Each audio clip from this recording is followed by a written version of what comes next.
ADHD Rewired, episode 533. Since 2014, this has been the podcast for ADHD adults who have really good intentions and a slightly wandering attention. I'm Eric Tivers. I'm a licensed clinical social worker and an ADHD certified clinical services provider by training and a coach by design. I'm your host, and I have ADHD. ADHD Rewired is more than just a podcast. You can learn about our coaching and accountability groups, our virtual co-working community, and more, all at ADHDrewired.com. We are wired for connection, and you are not alone. Learn more about our offerings, including our monthly live Q&As, get additional resources for every episode, including links to any resources we mention on today's show. You can support us on Patreon, sign up for our email newsletter, and more, all at ADHDrewired.com. And if this is your first time listening, welcome. Don't forget to hit subscribe or follow on your podcast app so you never miss an episode. We know that starting is the hardest part, so let's get started. Today you're hearing our third installment of ADHD Rewired's Coaches Roundtable. These are 20-minute conversations between coaches Brian Entler and Kristen Martz and I to provide you kind of an insider look, or I guess listen, since this is a podcast, as we discuss and process content and the discussions that are coming up each week in our coaching groups. If you missed last week's, we talked about writing letters to our ADHD, and I even shared my most recent Dear ADHD letter, where for the first time ever, I wrote a big FU to my ADHD. You can hear that on the previous episode 532.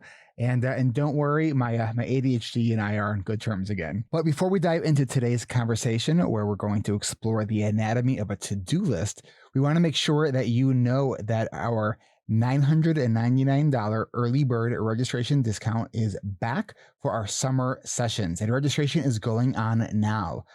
I'm still not sure what day this is going to get released because as I mentioned the last couple of weeks, I'm without an editor. But either way, in case I release this before our kickoff event, that is or was on May 16th at 1:30 p.m. Pacific, 4:30 Eastern. If that has passed, you have two more chances. The next event will be on Thursday, May 23rd at 2 p.m. Pacific, 5 Eastern.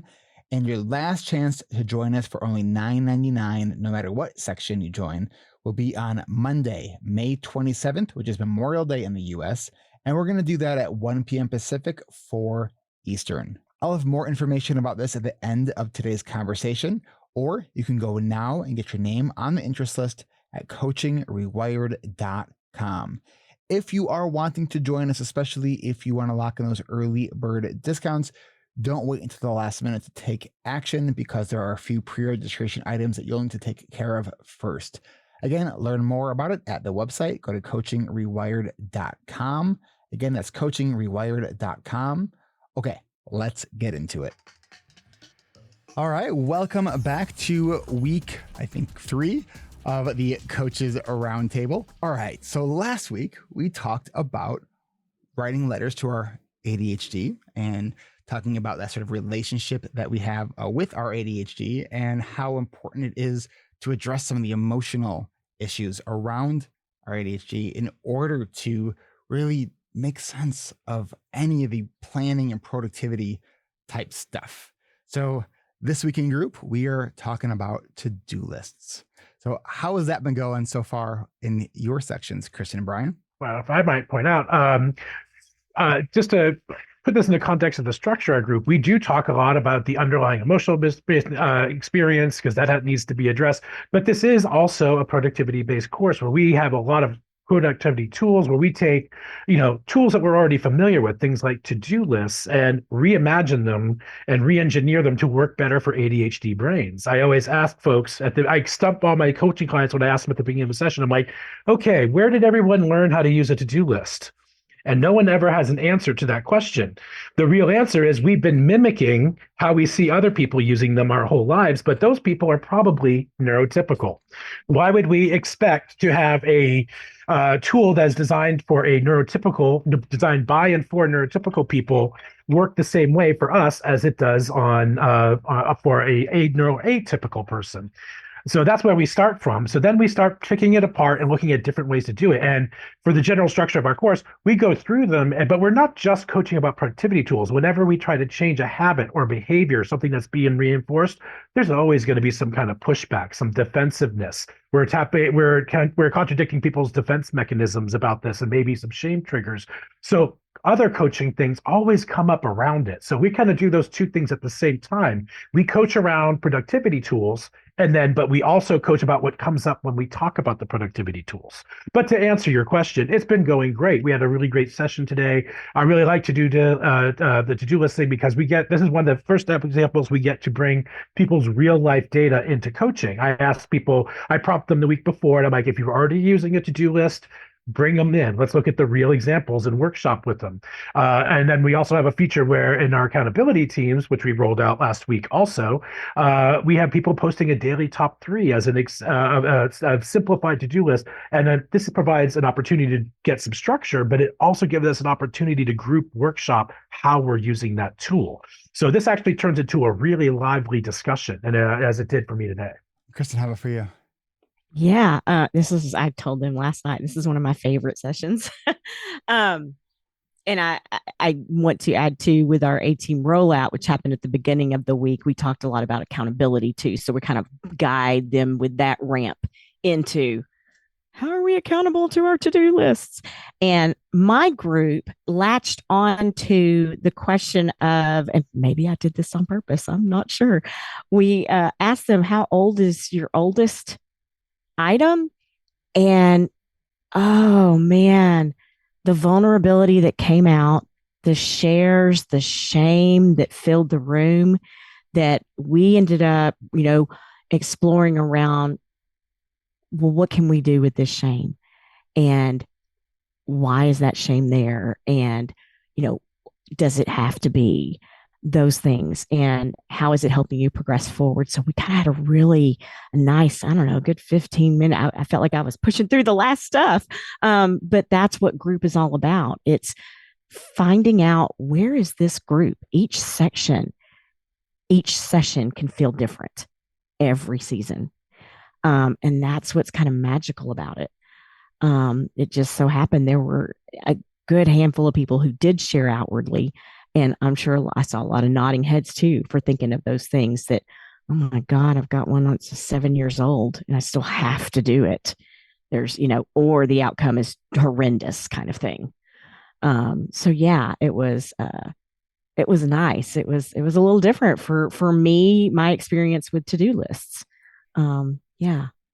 And I've always, every session that I've done of the to-do list session, what resonates and challenges members, the range is huge, right? Like we had, there's someone who was saying that I just don't get that feeling of satisfaction when I cross something off the to-do list. And, so like I asked the group, how many people experience that as well? And there were a number of people who like, yeah, it's like, it's just another thing that got done and I'm moving on.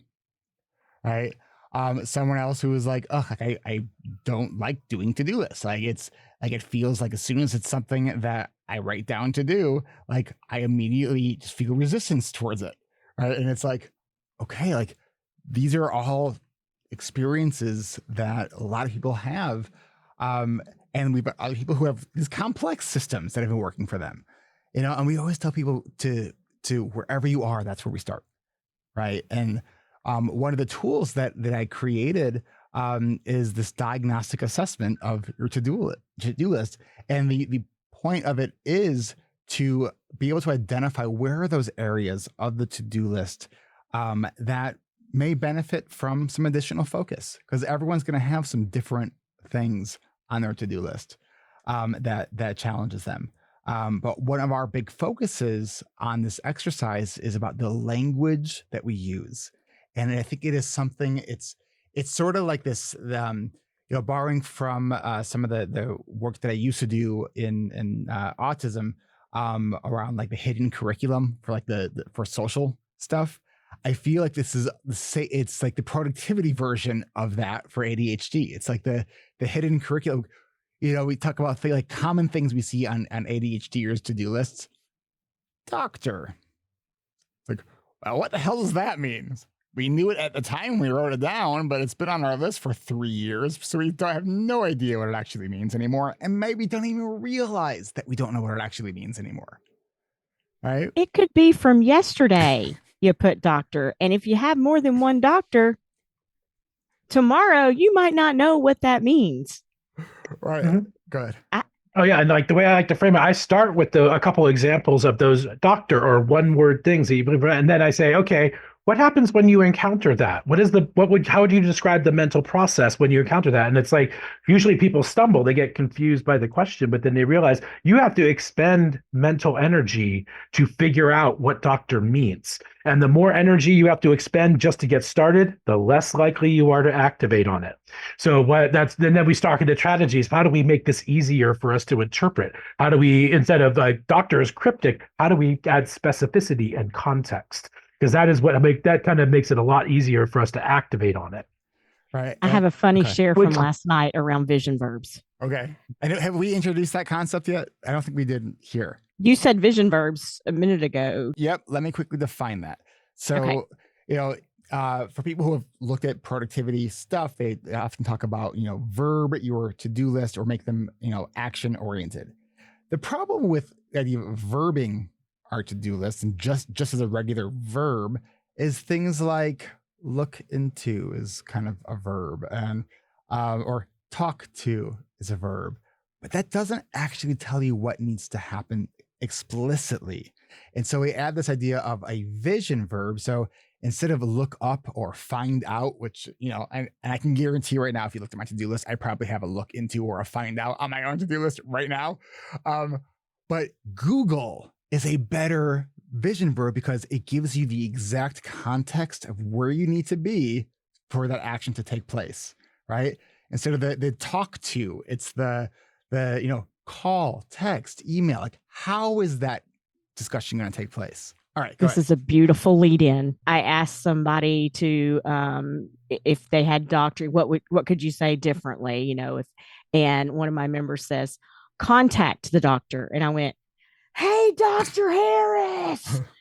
Yeah. Are you planning to write him a letter or write them a letter? I just yelled out, I go, I tried to contact Dr. Harris, and they were at first, some people laughed right away. Some people, it just like, it with my ADHD impulse funny bone was on, and it was just giggling so I was like, see that example? Contact could also be, I touched them. You can continue to vision it even more every time. Right. And how many people do we experience where they might have call and make an appointment to get it for a dental cleaning. Okay, great.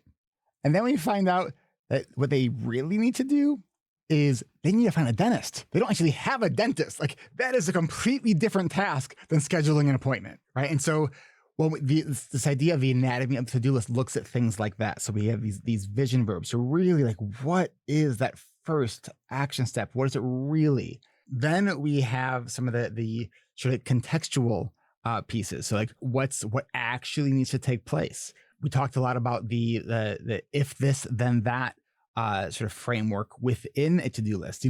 It's funny because how frustrating is it when we have a task to do and then we do the task and now it just generates another task. And I think to normalize that experience, I just say, that's just called adulting. Tasks often create tasks. You do the task, now you have another task.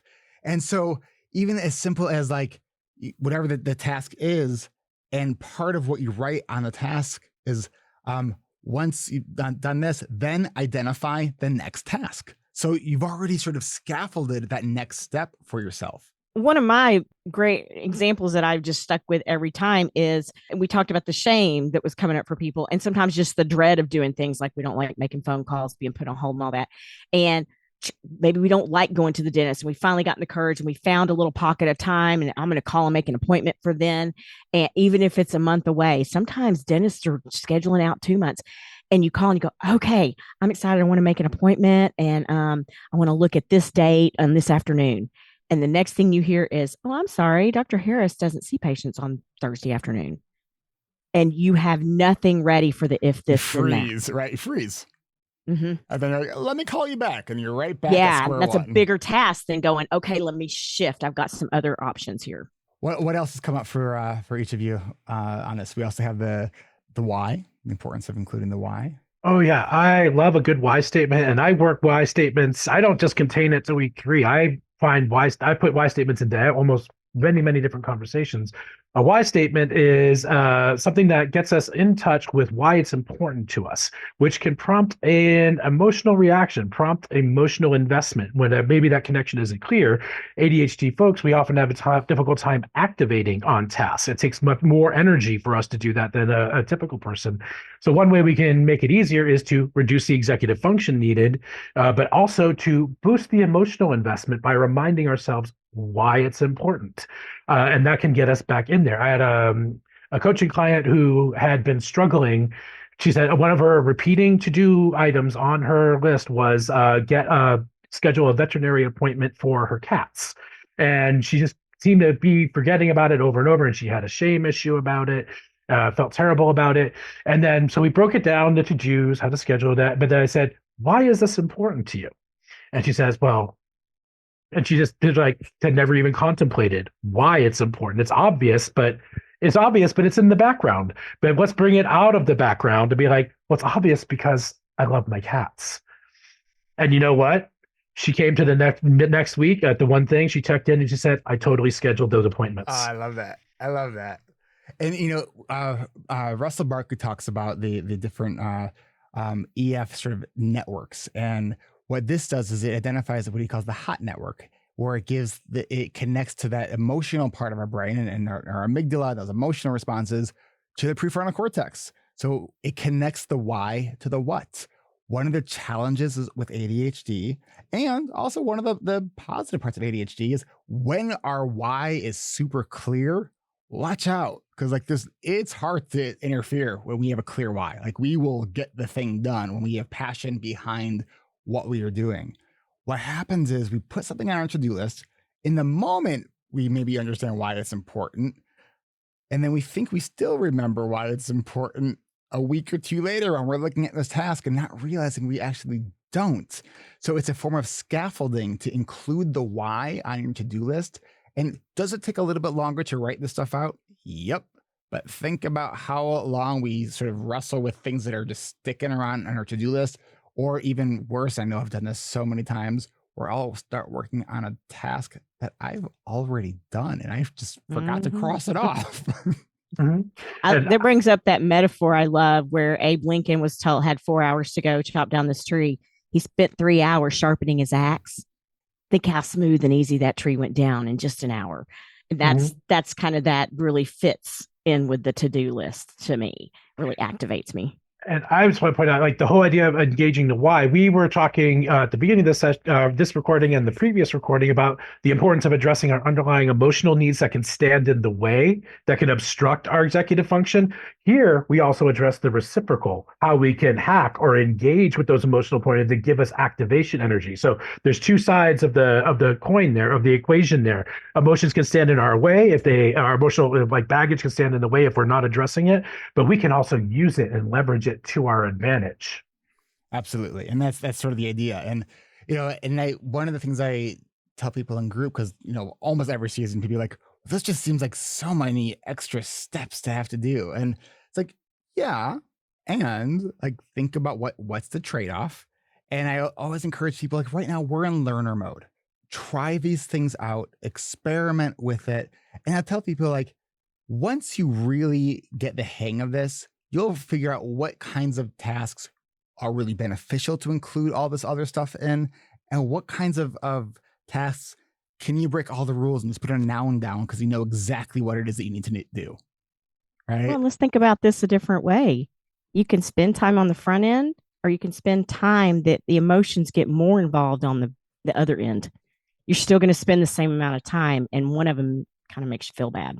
Yeah, and usually when we do it on the far end of it, it ends up taking more time and more executive function, which will lead us to next week's, where we talk about the sort of the foundation of daily and weekly planning with looking at our routines. Because we know we're going to do our stuff in the morning. Does it make sense to change this sequence of what we do? Have we thought about all that transition time between tasks? Do we actually have any idea how long it takes us to go from I need to leave the house to actually be out of the house? For me, it's like 7 to 13 minutes. I still don't understand why, but I've tracked it, so I know. So we will be back next week talking about that. Kristen Martz, Brian Etler, and everyone out there listening, thank you. So what's been sticking around on your to-do list for so long that you don't even know what it means anymore? Maybe you've had group on your to-do list and didn't remember what it meant. But what it meant was that you wanted to go to coachingrewired.com to join our summer coaching sessions. Or maybe you've had join ADHD Rewired's coaching and accountability groups on your to-do list for a while, but do you have your compelling why included on this item? What is your why for joining an intensive coaching program like ours? What is your why for waiting? Maybe you've been waiting for that perfect time, or until you saved up, or even waiting for an early bird special that would allow you to sign up for any of our sections for only $999. And you can do that now, but after Memorial Day on May 27th, our early bird special will be over, and we will be raising our prices. And you might be wondering, by how much? Well, as soon as I decide, I'll let you know. And we do offer a few payment options, including using PayPal credit, which allows qualified applicants in the US to pay over 6 months at 0% interest, which is a great way to invest in yourself if you are on a budget. So we are holding 3 early bird registration events. Our first one is on Thursday, May 16th at 1:30 p.m. Pacific, 4:30 Eastern. Our second one is on Thursday, May 23rd at 2 p.m. Pacific, 5 p.m. Eastern. And your last chance to join us at this amazing early bird rate of only $9.99 will be on Memorial Day in the US, which is Monday, May 27th at 1 p.m. Pacific, 4 Eastern. So don't miss your chance to invest in your ADHD during this early bird incentive. All the details are at the website, so go to coachingrewired.com and get on our interest list, and we'll send you all the information that you will need to complete your pre-registration steps. And even if you've been just casually interested in joining our groups, I want to encourage you to add your name to that list as well. We have a bunch of really, really great emails queued up for you that are filled with lots of great content, from a 5-part email series on time tracking, and we have another series all on planning, and we even have some downloadable PDFs for you as well. So get your name on our interest list and start receiving those high impact emails, as well as getting your invitation to join us this summer. We know that many of you have been feeling the pinch of inflation and the economy, so we really do hope that if our previously higher prices made our program out of reach for you, that you'll be able to take advantage of this early bird discount.